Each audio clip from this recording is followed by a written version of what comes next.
Welcome to the Cinephile Hissy podcast, the tirade-filled movie debate podcast hosted by two film critics, cool dads, and struggling teachers. I'm Don Shanahan. I'm William Johnson. So formal for a cheesy movie. This is the best place to bring William Johnson. We're new, and we're damn glad. There it is. No, we're in. We're new. We're damn glad to have you because we're going to talk about that movie that just got yelled in the background. Folks, this is all for tantrum's sake, where shared passions and high fives wash away any place for hate. In the end, we encourage you to love what you love, but for now, the gloves are off and the hissy fit is on. But wait, this, folks, is a special edition. This is a double love edition for Mortal Kombat! Sorry, a little late on the gun there. Good. And folks, we're going loosey-goosey tonight because we want to do a quick turnaround time to get this edition of Mortal Kombat out to you in time for Friday when the new movie drops. We're going to talk about tonight the 1995 Mortal Kombat. We're having a blast with it. This is a double love Cinephile Hissy Fit podcast. We have recorded, you don't know this, folks, but we have a double hater edition of the Cinephile Hissy Fit podcast. We're going to keep that teased and quiet for now, but down the road in the schedule, folks, tonight you'll hear us love a movie. Soon you'll hear us hate a movie together, and it's going to be good. This week we're talking about 1995's Paul W.S. Anderson classic Mortal Kombat.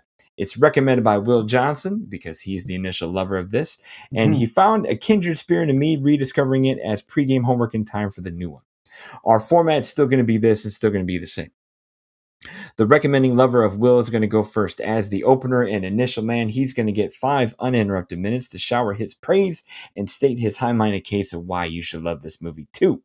The hater, which is not going to be me tonight, but the assisting presence is going to follow next with 5 uninterrupted minutes of his own to present their counterpoints with any manner of intellectual scorched earth. But for this, we're scorching it with love and appreciation of how hot and heated we enjoy this movie. After that, Will and I will open it up together for 15 minutes to share conversation where the hissy fit really gets chippy, but in this case gets filled with praise. You're not going to need your judge's scorecard tonight, people, because we are both winning and the movie is both winning. Folks, let's go. Flawless victory. That was a semi-flawless intro. Folks, also tonight, I got to say this before I give Will his 5 minutes to get going. We're going to touch on the Oscars tonight, give you a quick little 10-minute outro at the end of tonight, just our impressions of the Best Picture nominees and kind of the trends of this year in this show. We hope you enjoy this episode of the Cinephile Hissy Fit podcast, and our 5 minutes go to Will. Will, tell us why this movie is amazing. Alrighty, so hopefully my 5 minutes here will be polished because it's not like we had to redo this a couple of times, right, Don? One take Frakes, as they used to call Jonathan Frakes back in the day. Anyway, so 1995, I was 13 years old. 1995 was a excellent year to be alive for me. In June, 2 months before this movie came out, my favorite basketball team, the Orlando Magic, made the NBA Finals. And so I got to watch basketball in the summer, which is very rare for Orlando Magic fans. Of course, we were swept by the Houston Rockets, but it's not like that put a scar in my body forever. But anyways, so yeah. Hey, we beat Chicago that year when Jordan came back. Never mind. Anyways, this is the Basketball Hissy Fit podcast. Anyways, so in August, so I was 13. I think at that time, you kind of get to a point in your life where you're starting to develop your taste in what you like. But also at the same time, you're still willing to see all kinds of crap that you're going to see. So you're going to throw Mortal Kombat in front of me in 1995. I'm probably going to go watch it. I had the thing is, video games were in their infancy. I believe Mortal Kombat's only like the second video game film of all time because after the disaster that was Super Mario Brothers, which of course I saw in the theater as well.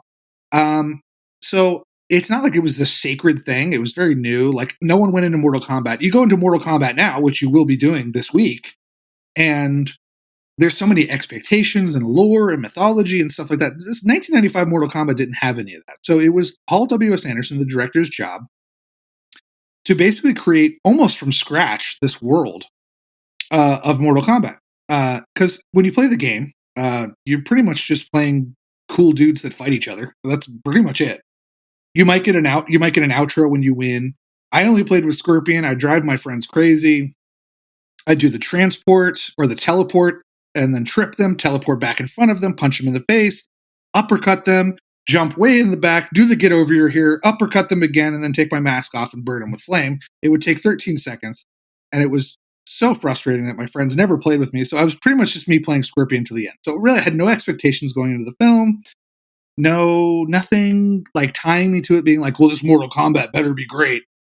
And that's, I think, where the film succeeds the most, is that Paul W.S. Anderson, who's not exactly known for his subtlety, shall we say, if you've seen any of the films he's made in the last 10 years, with his wife and muse, Mila Jovovich.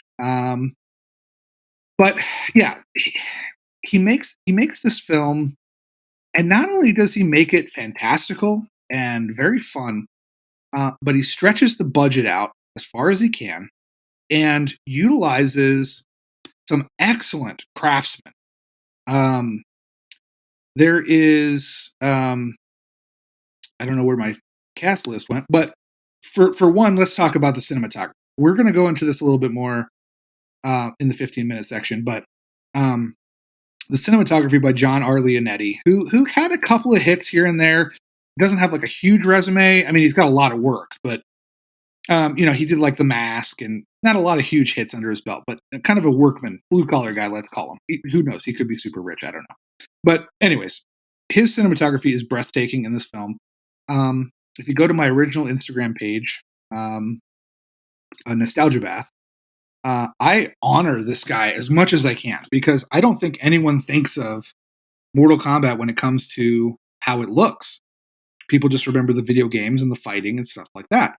Now, all that stuff is top notch too, but the film looks gorgeous. It's a fantastically looking film. So for me, as a 13-year-old, seeing this lush, gorgeous, perfectly well shot movie in which you've got characters coming out of shadows, you got characters utilizing light, you not utilizing light, using different filters. It's very beautiful. Not to mention, I think Don will go into this a little bit more, but the production design, the art direction, the set decoration, all the stuff in this movie is fantastical. And the great part about it is that it doesn't stretch itself out by over explaining things and going over any kind of like lore or mythology. It lets you as the audience take that in. And that's something as a 13-year-old you gotta love. So I'm going to let Don continue with more praise on this, and I'm sure we'll talk about some other things in the 15-minute section.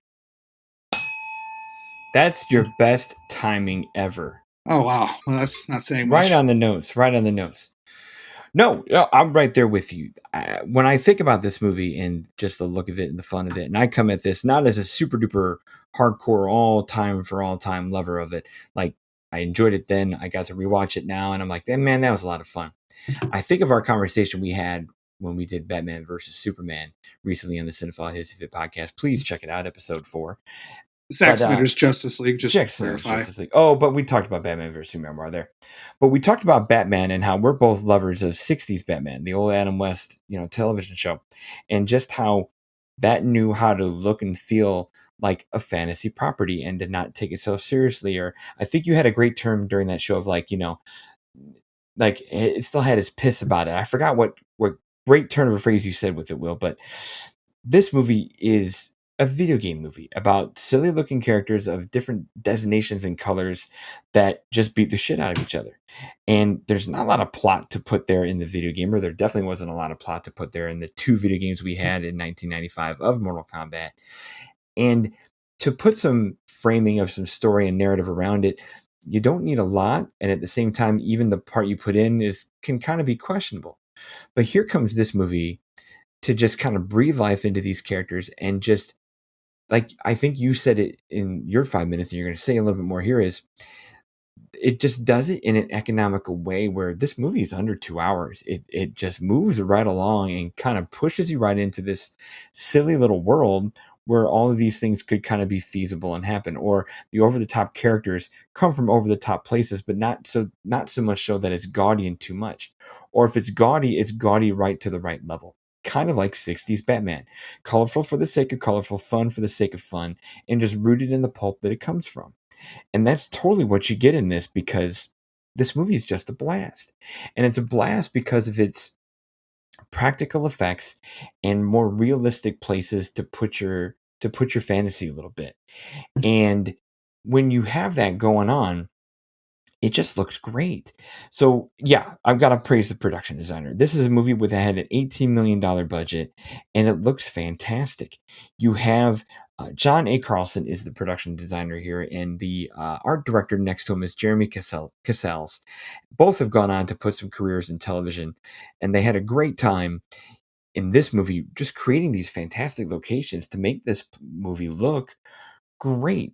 Today, this stuff would get green screened to death and be overinflated and overtuned. But here, it's plenty overtuned for the gaudiness that it is, but it fits this silly little movie. No one's going to win an Oscar in this movie, and that's okay. No one's going to win any kind of lifetime achievement awards, but we're going to get our gifts and memes and have a great time with these characters, and we still do, and that's the fun part. This is a movie that just knows how to have fun. This is a movie that has fun with its look and has fun with its just moves to it. Will's going to talk about this more in the 15-minute section, but cinematographer, I got him right here. I got John Leonetti. John Leonetti, who's gone on to work with James Wan and on some horror stuff since, shoots the heck out of this movie in terms of giving you some realistic fight scenes and Will tell you some more here, pre-wire choreography to make just fun fight scenes. The stunt coordinator is a person I have to give props to, Pat E. Johnson, who went on to do Batman and Robin, and his assistant, Barbara Goldstein, and a little bit of Robin Shue kind of helping coordinate his own stuff because of his experience in martial arts films.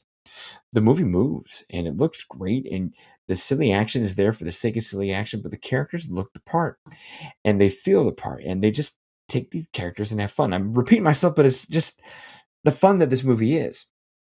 Part of the thing about this movie being light and breezy and silly and still at the same time intimidating and fun to fit the video game of that's all about intimidating and fun and dominating your opponents and all that is when you take all that and you put some energy to it to go with all the color and all the flash, it moves great. And the EDM music, and if you don't get stoked at the moment this movie opens, when that theme hits and we all start yelling and the beat starts going, man, if you don't get hyped just on the New Line Cinema logo showing up and that EDM starting, you don't have fun at movies, and you don't know how to have fun at movies. I've met people recently who are like, oh my God, how can you like that movie? It's just so dumb. That's because dumb is fun, and dumb with some style and some panache isn't dumb anymore. It's fun and stylish, and that's where this movie can go in my 5 minutes. Nice. Yeah, I'll talk about the dumb thing in a minute, but yeah. I will say that I was today years old when I realized that composer George S. Clinton is not George Clinton of Parliament Funkadelic. No, he is not. Yes, he's of Austin Powers fame after this movie. Yes, he is actually quite different in every way. And it's kind of like with Mad Max when you see like, oh, Brian May did the music, and you realize it's not that Brian. Anyways, let's talk about the dumb thing for a minute, because that intrigues me. As you know, and here's the thing, we have done an episode, hopefully it recorded. No kidding, right? We did an episode on Godzilla vs. Kong, which was the double hate edition. Now, I don't really like the movie that much, but I will say this. I've seen a lot of people go online and say, like, I just like dumb things. And I think when you have an expert level of craft, I think one thing we agreed upon in the episode, spoiler for the episode, I guess, is that it does have an artistry to it. It's very colorful and beautiful, and definitely sound design's great.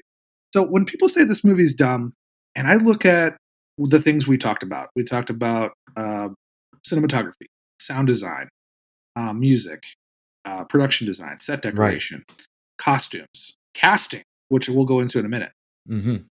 I just don't think you can call it dumb. I really think that it is. I think sometimes dumb is too strong a word. Is it fanciful, or is it silly? I don't want to use camp because I get in trouble for using the word camp on 25 Well sites, but but yeah, it's there's this dumb can have a level of spirit that keeps it that just slots it right in the right place, where dumb isn't a negative connotation. It's a good just where the No, spirit's no, in the right place. there's. Don't get me wrong. I mean, a guy that has a tentacle monster come out of his palm, Oh yeah, and a guy who freezes stuff. That's pretty dumb. But we're off the deep end. Yeah, I think that kind of like a guy that dresses up as a bat at night, right? exactly. I think that you can. I don't know. So my whole point with Godzilla versus Kong is I didn't like the movie, but I defended it from people that said it was dumb because I was like, no, this has a lot of craft to it. Movies are more than just their story. There's craft that goes into it. There is, there's story is more than just the screenplay too. It's how you present it. I mean, editing is a storytelling mechanism. Agreed. There's a reason why at the Oscars, which we'll talk about later, editing is usually the same as the Best Picture nominees because it's how you tell the story. This film, like you said, is smooth. I mean, this film has no dead meat on it, no fat. It's it really moves. It really picks up from the beginning. And I'm going to tie this into one of the things I wanted to talk about, which was subtlety. Yes. When you talk about this movie, I hate to say it, and I won't besmirch my Marvel people here because I love Marvel. I think Marvel's an exception. I don't want you to lose your shill card either. Right. Keep your levels up, buddy. I think Marvel's the exception to the rule, but in a lot of cases with franchises or IPs or things like that, there's this tendency to kind of put as many eggs into the basket as you can to explain the world and have this mythology. And people don't want to take the patience to have a mythology. Now, the great thing about Mortal Kombat was 1995, second video game movie ever made. First one was a disaster, Super Mario Brothers. There's no guarantee this is going to be a hit. I think in one of our rehearsals, quote unquote, we talked about the fact that Mortal Kombat was released in kind of a dead zone. Late August, where the crap of summer that's not good enough for Memorial Day and holiday weekends goes to die. Yeah, and so there was no guarantee this would be a hit. And what I like about it is it wasn't setting up a sequel.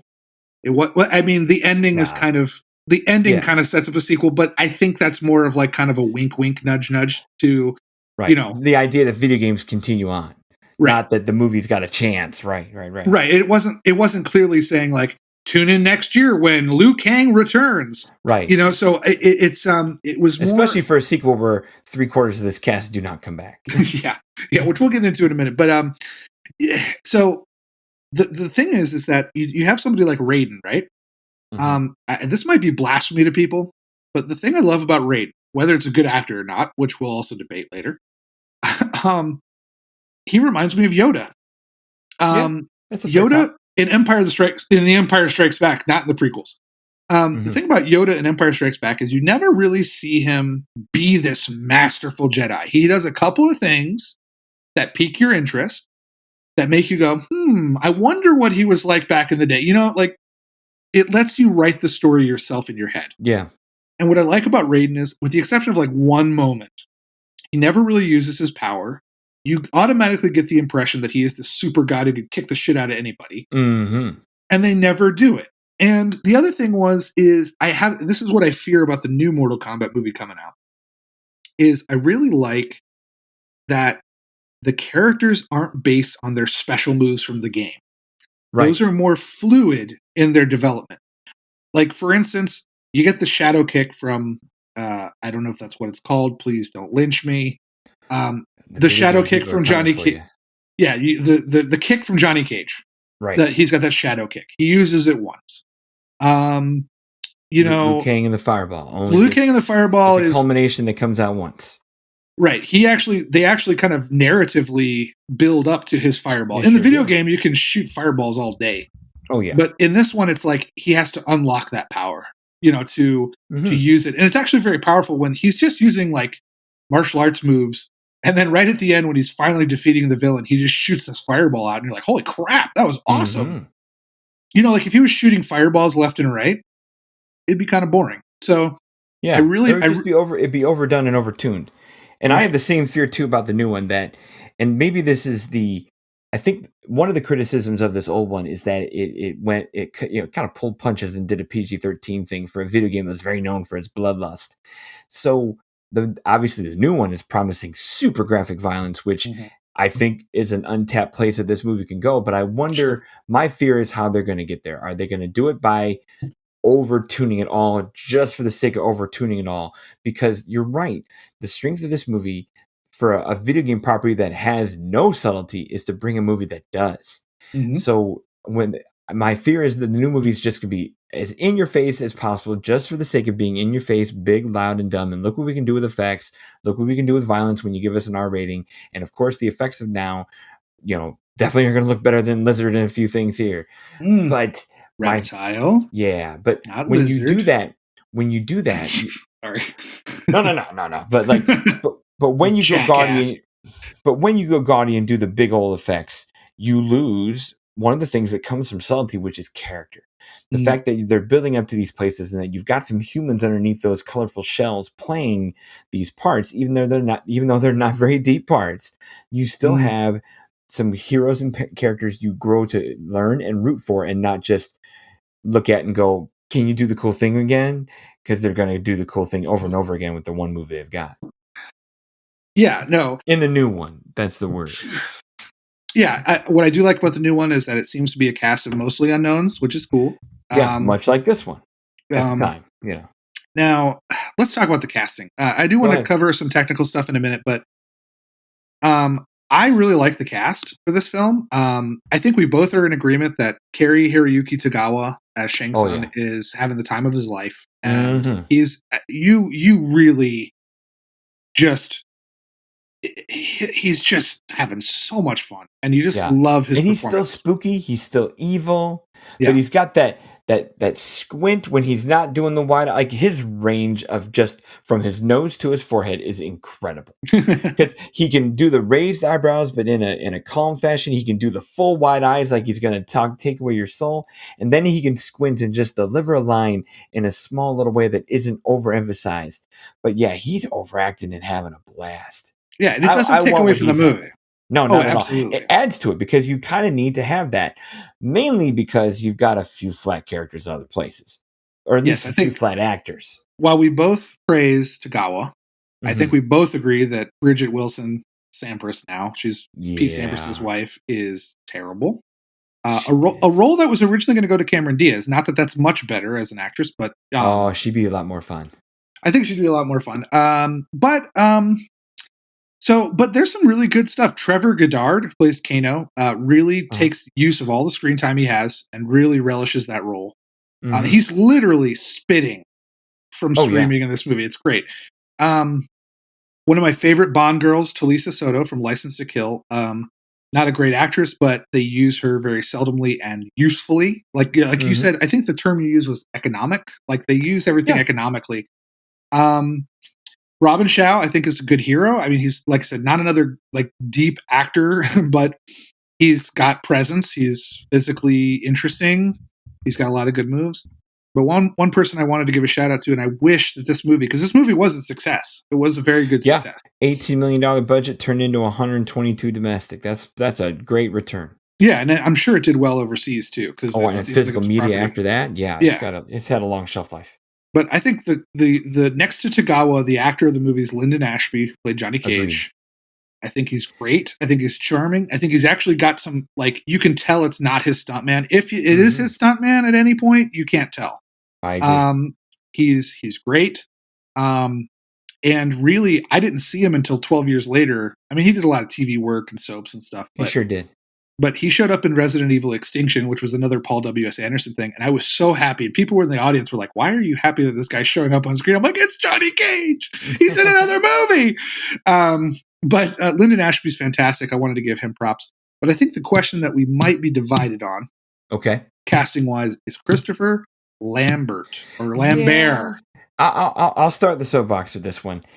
I just don't think Christopher Lambert is a very good actor or big presence. I know he's got his little squint and scowl, and he tries to do the gruff, sandy voice that he thinks is sexy. I don't know what woman in the right mind would think it's sexy. Like, he's just a funny, weird-looking dude. I'm not saying he looks like Scrat from Ice Age, but somewhere like he's in the Benedict Cumberbatch family for me of like weird-looking dudes that people find sexy, or at least think themselves to be sexy, because he does that in like Highlander too, where he, and he's not the most built looking guy in the world, yet he beds these beautiful women, and lots of movies he just all of a sudden is the dish of dishes. And in this, and then he has just this dialogue delivery method also in every role he's in that is just weirdly inconsistent and just tonally off from what the script is going, where you feel like he just rolled off the set, smoked a cigarette, flicked it away, and said, "I'm going to deliver my lines and get the fuck out of here. I'm not going to rehearse for 3 weeks for this." Where you could tell everyone else came to play, and he's there for presence alone. He's a poor man, Steven Seagal, and oh Jesus, he's finish him. Because Steven too has so little range of voice and timbre and embellishment of words that he just doesn't have it. Looks great for a Yoda part. Go ahead, have Highlander show up. But no, man, he could get upgraded by somebody else and be 10 times better. Fatality. Yeah, I know. I mean, I'm not going to praise him. I think he's actually so awful in this movie that he's great. That's true. I'll back that. Like, he is. I will say this: for an actor, you want to get. I was talking about this with for anyone who knows me as a Marvel guy, Falcon and the Winter Soldier. There's a character on that show called John Walker. Mm-hmm. The actor is fantastic. He's a great guy. The character he plays is a total bitch ass. Mm-hmm. So, but that's the thing. He's doing his job as an actor. And that's something he says all the time. He's like, I don't care if fans hate me. I did my job. I got a reaction out of it. That's right. Christopher Lambert, in this film, whatever his acting choices happen to be, I don't know what they are. But whatever they are memorable and they have an impact on me. Like, I will forever know Lord Raiden, this performance. Mm-hmm. Like, if there's anything I'm going to hold on to in the new Mortal Kombat, like, I'm not upset there's no Robin Shaw or Lyndon Ashby or whatever, or even Tagawa. I feel like Raiden is Lambert. I know that sounds crazy, but like, he actually kind of owns the role. And and that might be through his bizarre acting choices and his accent and stuff like that, but I'll do that. Now, I know we're running a little short on time, but one thing I wanted to focus on real quick is a couple of the set pieces in the film, because I don't want to go an episode without saying it. Yeah. And when I say that, I mean, we've already recorded this 3 times. We didn't really record it. So let me just get a couple of the set pieces out of the way here. One thing I think we both agree on is that the Scorpion Johnny Cage fight scene from the beginning to the end is a magnificent piece of filmmaking. Right. In the cobweb scaffold room, in the backlighting, in the depth. Like, you could tell they're in a big room that they set dressed to death for just a small area that they were using for the fight, but just to give the whole scene some depth. And to penny pinch $18 million to make these grandiose fake sets and then have some exotic, wonderful locations in Thailand and Vietnam and things like that. Mm-hmm. Man, they got their money's worth for $18 million here. Well, even before the fight goes to the ladder and skeleton dungeon or whatever the hell they're in. Right. Johnny Cage is walking kind of aimlessly through this forest. And it's these beautiful leafless trees that kind of go on forever. Like, what I love about it is there's a shot where like Scorpion comes out of the trees, and then they cut back to Johnny Cage standing in the middle of this row of trees, and it seems to go on forever.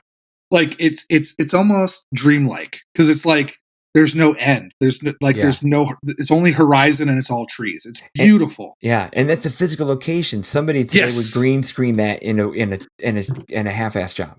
Exactly. So they go from this beautiful location thing to obviously something that's in a studio, but it reminds me a lot of some of the Nightmare on Elm Street films in terms of like the set design. Like, it's a set, but something about it is so creative and so cavernous. That's the other thing, is you can tell when a set is bad.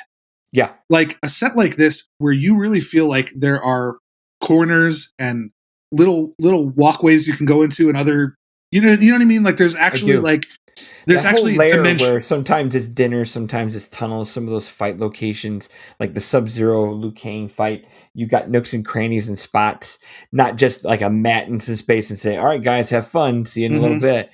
And even when characters come in and circle it, you still have just moving backgrounds. You got the cheers and the fist pumping shawled guys that are in there, and yeah, there's depth in corners and layers everywhere. Whereas even the best matte artists of today who are trying to paint these obviously fake but still detailed and colorful backgrounds still miss a little bit of that. You still need some dinge, you know? Now, my last thing I'll say, we can move on, but what really fascinated me as a kid, seeing this in the theater, and I have a very visceral memory of this, All right. is when Johnny Cage and Johnny Cage and Liu Kang go to Outworld.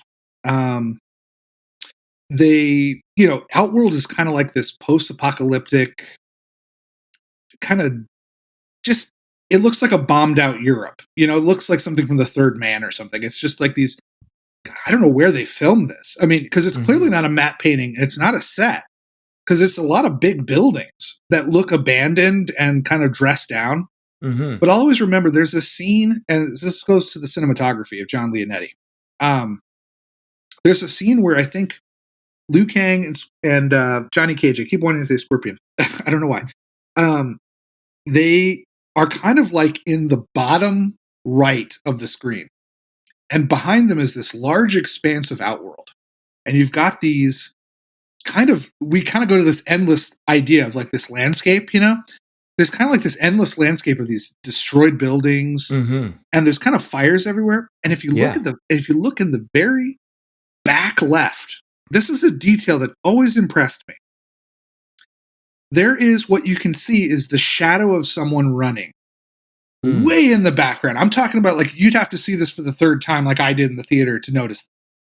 But it's way in the back. And someone had the wherewithal to walk in front of a light on purpose, and cast the shadow Very of cool. this weary, lonely creature in this abandoned world. It just stuff like that adds so much depth. And for me, as a 13-year-old, seeing something like that and seeing the care they went into, like, because that's a throwaway thing. I mean, totally. It's a scene. It's a transition, like scene establishment, like just travel scene. There's not much going on there. There's nothing going on. To put that kind of care and detail and scope into a transition scene is amazing. Absolutely. I wonder if they use that same set. I don't know if you know your 90s movies. Did you ever see What Dreams May Come?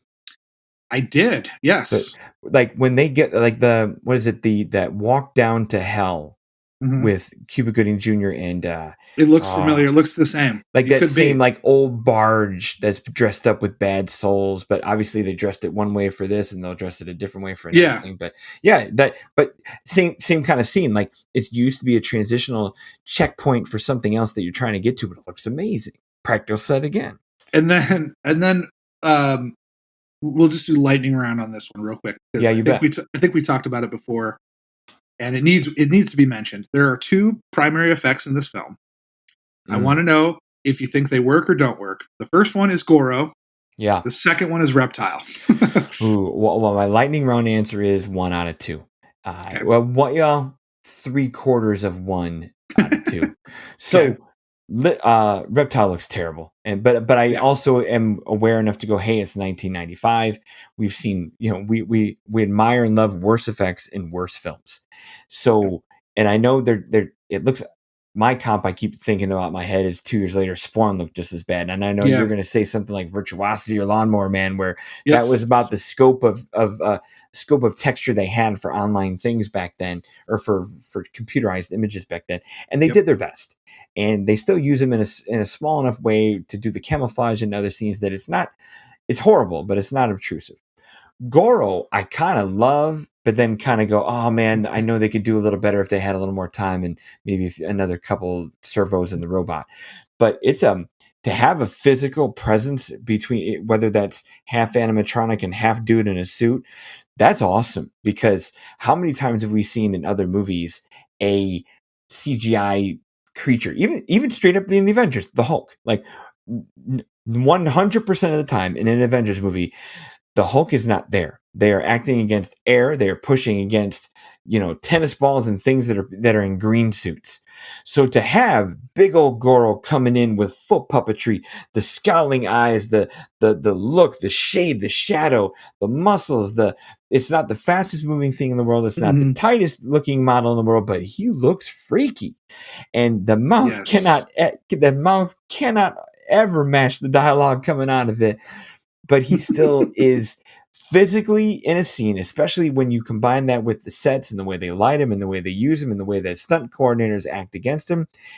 He looks the part. And when I came out of the movie in 1995, that was my almost proof of concept. Guys, maybe we can have a Hulk movie that isn't just Lou Ferrigno painted green.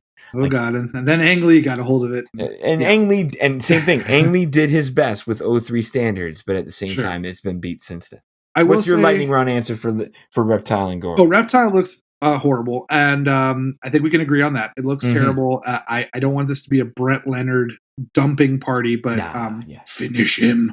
But Lawnmower Man and Virtuosity were two films by the same director that obviously took a technology that was in its infancy and said, let's do everything we possibly can with it right now instead of looking at its limits. Yeah. This applies to Reptile. Reptile is so in your face and so blatant that, look, it's a CGI monster that how cool are we? Yeah, it's really bad. Now, Goro, I'm not going to just repeat the same things you said. I will say this, though. Let's compare Goro. You mentioned his eyes. One thing I find unsettling about that puppet is that its face is real enough, mixed with the voice and stuff, that it's kind of scary. Totally agree. Let's take Goro, and then let's look at somebody like Tarkin in Rogue One, in which you have the corpse of, what's his face? Peter Cushing. Peter Cushing. Now, it looks pretty good until you get to the eyes and the mouth. And then there's the uncanny valley. And it totally ruins it. I would rather have a puppet that looks weird now, but still is physical, tactile, and something I can touch and interact with, than something I know that if I walk into a room with, it goes back to the scene with Scorpion in the forest too. I can go in that forest. If I walk in that forest now, there is the potential that Scorpion would come out and fight me. It's real. It's tactile. A tangible place. Yeah. All right, so I think we covered everything we did in our quote-unquote rehearsals. Well, I'll tell you what, close us out with a quick little minute on the music, because you're a big fan of the music. I mean, the EDM works for me, but tell us some more. Okay, so the music is a great mixture of EDM, which I'm not a huge fan of. I don't know a lot of artists and stuff, but it's also a mixture of heavy metal. And there's a lot of bands on there that mix them, which is great. Like KMFDM. If anyone's a fan of Bad Boys, the same song is used, just kind of a recut. I think it's called Joint Jezebel. It's very kind of, you would know it if you heard it. It's that kind of popular of a song. Sure. But there's also some amazing bands on here that really got me. At that time at 13, when I was just discovering metal, I was listening to punk, pop punk. So I was into speed and a little bit of heavy. But this soundtrack came out. I mean, we had GZR, who's led by Geezer Butler of Black Sabbath. He had this super group called GZR with the lead singer of Fear Factory. Fear Factory's on here. Their song Zero Signal is the song they use in the Scorpion Johnny Cage fight, and you'll actually be, it's so operatic and intense that you might actually think it's actual score work, but it's actually a song. Typo Negative, Napalm Death, Buckethead, but then you had these mixture bands like Gravity Kills, like I said, KMFDM. You had these instrumentals by Orbital and Tracy Lords and Utah Saints and the Immortals. It's just a fantastic mixture of those. There's a scene in the beginning, which is also beautifully shot, which I wanted to talk about. There's a scene in the beginning where Sonya infiltrates this club, and it looks like kind of like a leather club, where people are dancing, but they're playing Twist the Knife Slowly by Napalm Death, which is not like a dancing song. And So I thought that was a little odd conceptually, but I just can't. I think that sums up the thing for me. That scene in particular, you've got this insane metal music, beautiful imagery. There's scenes in that where like Kano comes out of the shadows. You can only see the red of his eye. Shang Tsung's sitting in front of this like fish tank that's got these beautiful bubbles coming up, and it's all these different hues of colors. Later on in the scene, a couple minutes later, he's coming out of the shadows with all these hooks and chains and everything. It's just beautiful. So I think that kind of sums it up. I know I went a little bit on the music, but yeah, but I think that it's talk about a symbiosis. The music complements the imagery perfectly. So it's and provides so much energy. Yes. Oh, absolutely. I think if you put too much of a traditional score, it just wouldn't. You'd have some lulls, or you'd have some places where, not that there weren't great score makers back in the 90s, because you still had some primes of some great composers there, but I don't know who you're going to get for $18 million to come in there and give you John Williams ain't going to make this movie. So, so to get what you get, it's not bad, and when you can, and a great example of how you can substitute music instead of score and still have something fun. All right. Oh, yeah.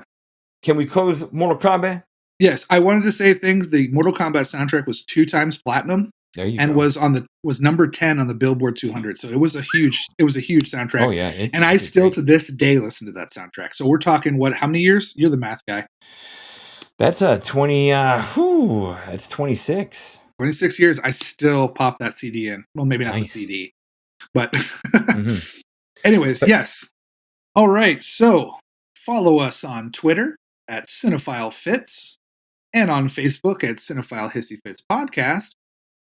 You'll notice when one of us takes over the Twitter feed, because if you find a bunch of broken links and images that don't work, that's Don. Correct. And if you find a lot of Marvel content or horror movie content, that's me. Also correct. Also, I want to mention on our Twitter, if you want to get a hashtag going, we really want Samantha Robinson, the actress, to come on to our podcast someday. Indeed. So what would be like a good hashtag Twitter? Like, it's got it. Can we get our Samantha on Cinephile or Cinefits or CFH or something like that? Something. We want Samantha. Yeah, let's hashtag we want Samantha. Come up with something that you would like, because even though I'm more of the Twitter guy than Don is, I'm an idiot. So we don't know what we're doing. No argument there. So we really want Samantha Robinson on. She actually liked and replied to one of my tweets. Excuse me. You're welcome. And I had nothing to do with Don. It was all me. And I was so happy that I almost died. So we have broken the shield a little bit, but let's push it a little further. Anyways, also, please find us both on Letterboxd. We use it quite often. We see a lot of films. We post about them. We write reviews on them. Sometimes we share the content from our Letterboxd reviews and put them as our own reviews, or more longer versions of them. So check that out. Have we determined if we're posting polls anymore? Maybe. We'll see. But if there is a poll there, tell us who won this Cinephile Hissy Fit podcast about Mortal Kombat. I think we both won, so maybe no. I think we both won. So, to take Alien vs. Predator, another Paul W.S. Anderson film, and flip it over, whoever wins, we all win. That's right. There you go. Okay, thank you so much for your captive audience and social media participation. Cinephile Hissy Fits is a 25YL media podcast. It is brought to you by the ruminationsradionetwork.com. Please visit, rate, review, and subscribe. If you enjoyed this show, we have more where that came from, with interesting hosts. That's us. Wonderful guests. Samantha Robinson? ? All these are available on iTunes, Spotify, and anywhere you find your favorite shows.